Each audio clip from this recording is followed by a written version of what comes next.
Good morning. Thank you for having me here today with you. The fact that I'm on Earth at this particular time in human history, as a member of a specific soul group, having this particular adventure as a mixed-blood woman of Cherokee, Delaware, Seneca descent, means something about what I am here to understand and to do. Writing in my journal is one of the ways I figure out how to do my work. Native American author John Trudell said, "Whatever happens to us in our life, it's there to help make us stronger. It doesn't matter if it's something glorious or something traumatic, it will make us stronger." If we don't understand this, our weakness will become stronger. But if we understand, our strength will become stronger. When I write, often I discover there's something I don't want to think about or that I'm afraid of, but I don't put down my pen. I keep writing. Uncomfortable feelings tell me it's time to search my heart. My writing and my spirit often conflict and search for balance. Through writing, I'm able to see that balance is not always necessary. Some days will ask me to peel back the layers and spiritualize my experiences. But on other days, I'm going to be busy digesting my life. There are journal writing mornings when Spirit tells me to pay attention to life changes to lean into. And then there's the time when writing in my closet spoke to me, saying it was too full of clothes and that there was too many unused things packed into the utility closet. Slowly, I began the shift towards a more minimal lifestyle. Minimalizing and simplifying my clothes allowed me to see excess consumptions in other parts of my life and to make changes as well.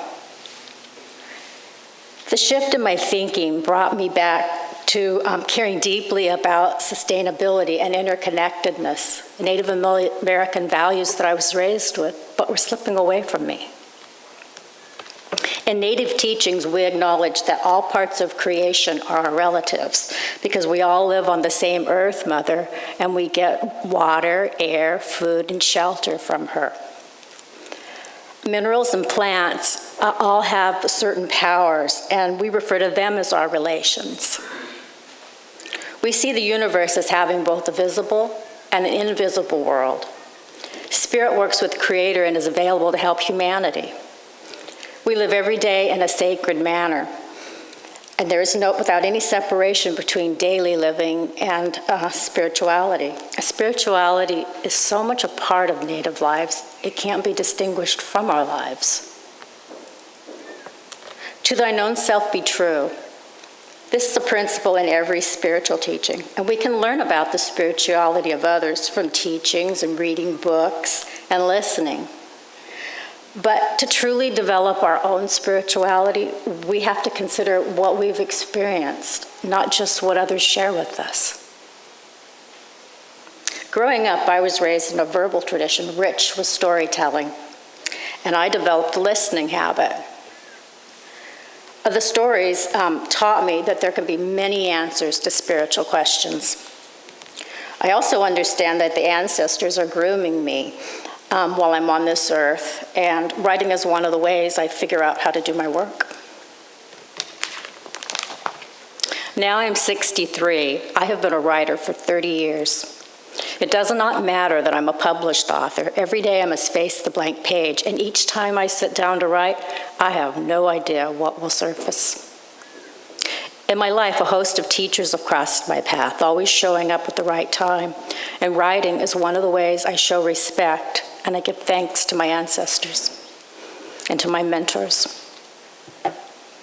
Often what I write in my journal lands in the books I published, but I never journal write with the goal of publishing. I write in my journal to preserve a memory, to tell a story, to clear out my psychic clutter, to bring clarity and grounding for my soul. Writing is my constant companion, my lover, my friend, my job, my passion. Writing is one of the ways I'm present in this world. It's my meditation, my practice, and prayer. So my cousin was going through a period of time, well, a long period of time, when he was living with AIDS. And I had just so many jumbled emotions. I sat down just to write in my journal, and it just came out rough and raw and ugly, actually. But it helped me process my feelings about it. And over a period of time, I polished this piece, and it didn't land up in my memoir. But it started just with ragged words. It's translation on a sleepless night.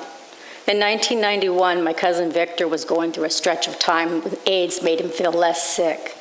He wasn't healthy like I usually feel. His good health was more like when I have the flu.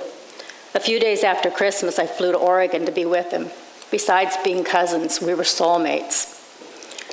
That weekend, I slept on a window seat bed with white linen sheets and a white down comforter lightly scented in bleach. My view overlooked a forest of pine trees covered with snow.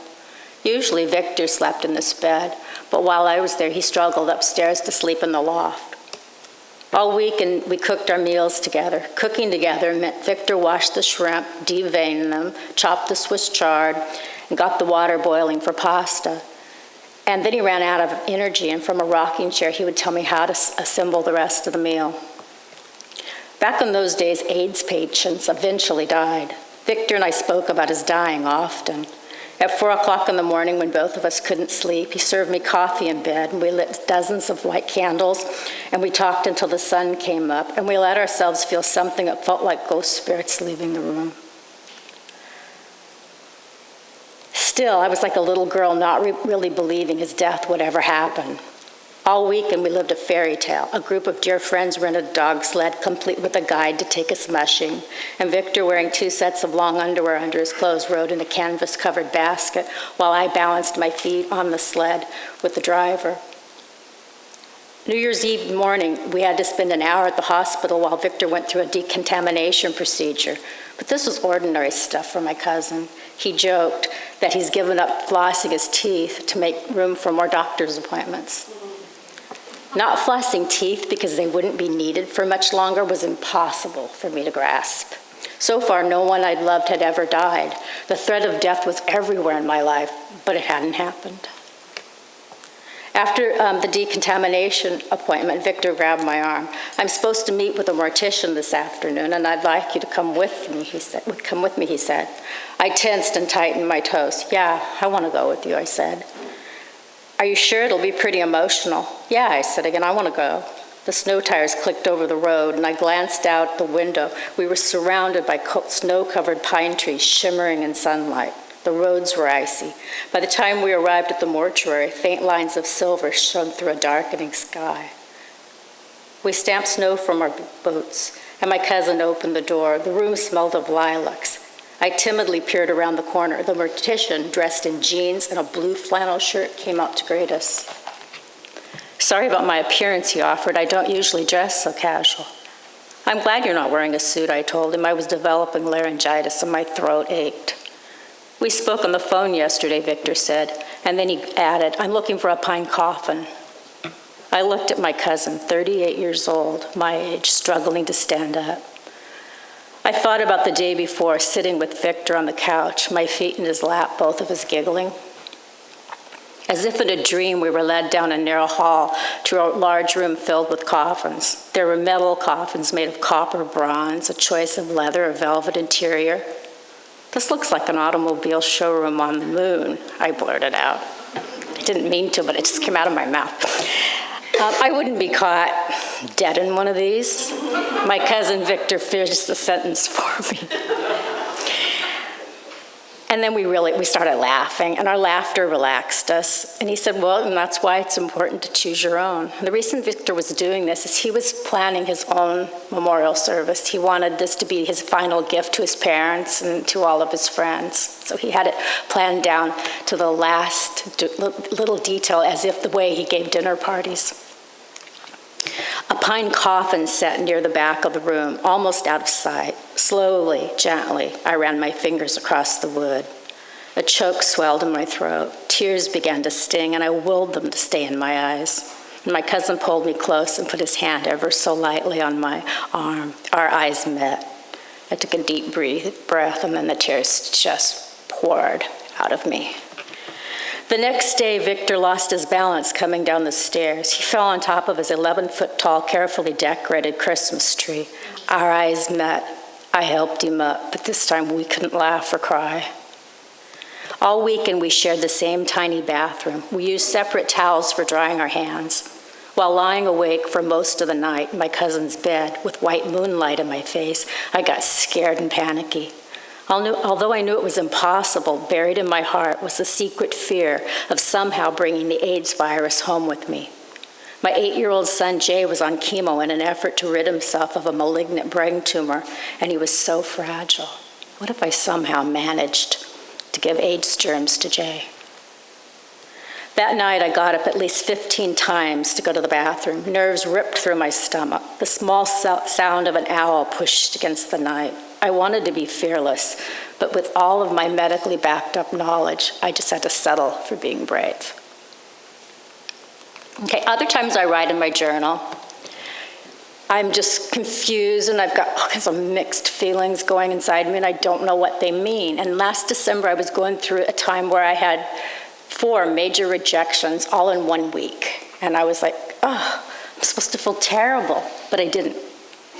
So I sat down, what's this about? So I sat down in my journal to write about it. It says, 3 times I was rejected yesterday, and I'm thankful.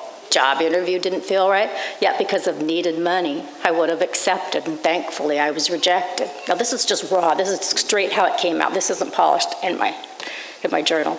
A while back, I was invited to sit on 2 panels at a conference and to give a keynote.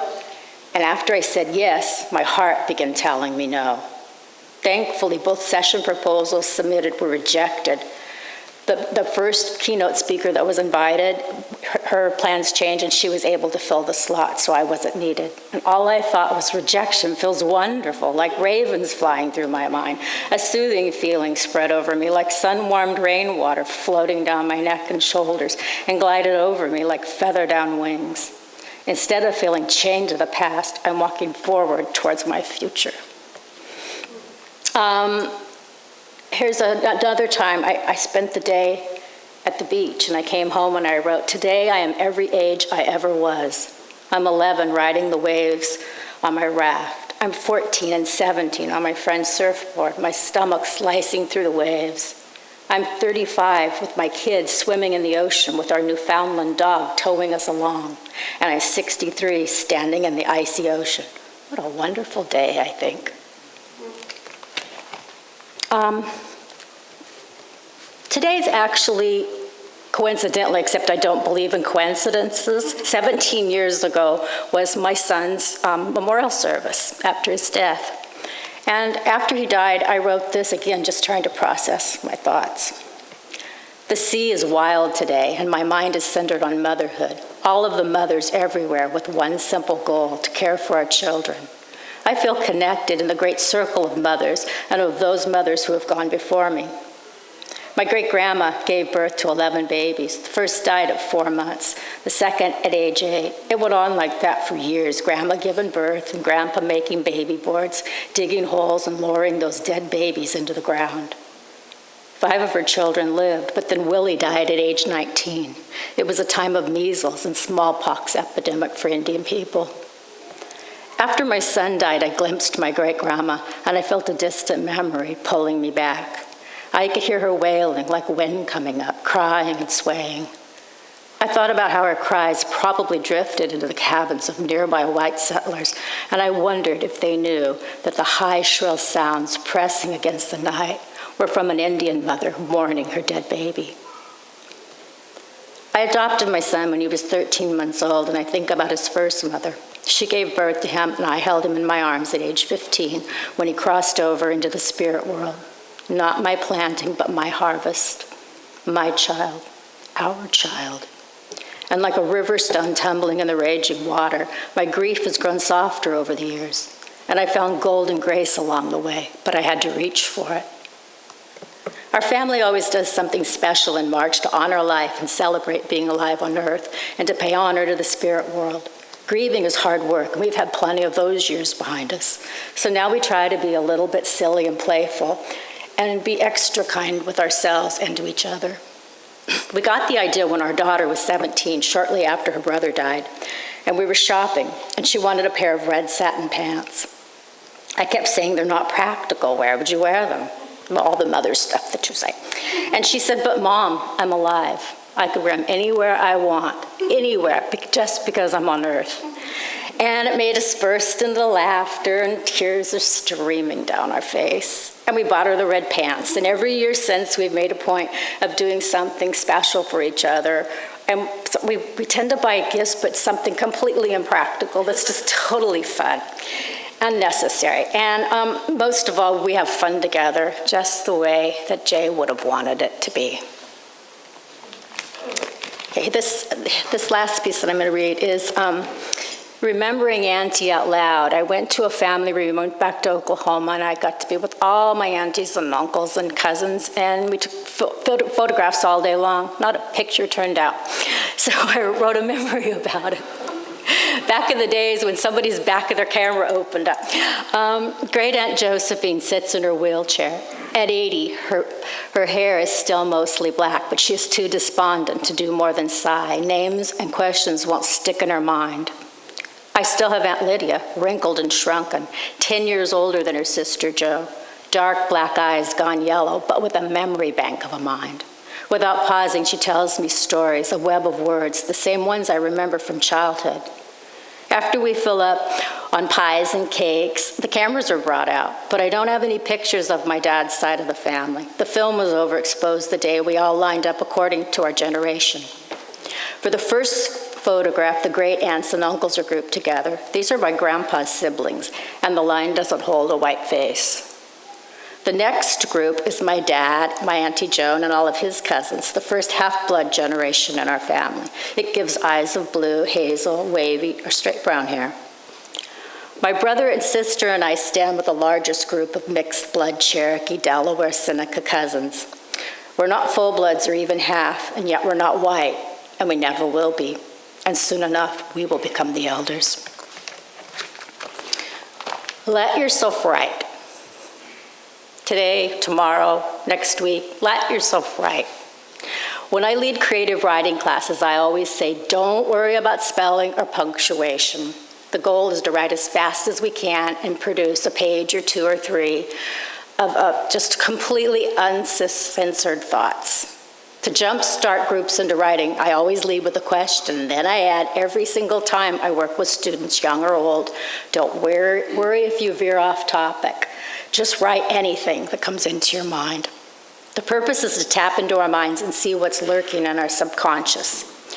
You can write in one of those pretty bound journals with a lovely cover if you want to. But I prefer to write in a rugged composition book or a spiral-bound notebook. The less fancy my journal, the easier it is for me to just get down to the business of writing without feeling like I have to live up to some very high expectations. Those beautiful journals that people always give me for gifts, I re-give them. Writing is my passion, but it might not be yours. Yet through journal writing, new discoveries about ourselves will be revealed because our writing is smarter than we are. We should write because writing yields a path through the world we live in. We should write because it's human nature to write, whether we call ourselves writers or not. We should write because we're human beings. Writing claims our world, and writing is a powerful form of prayer and meditation, connecting us both to our own insights and to a higher and deeper level of inner guidance. Thank you.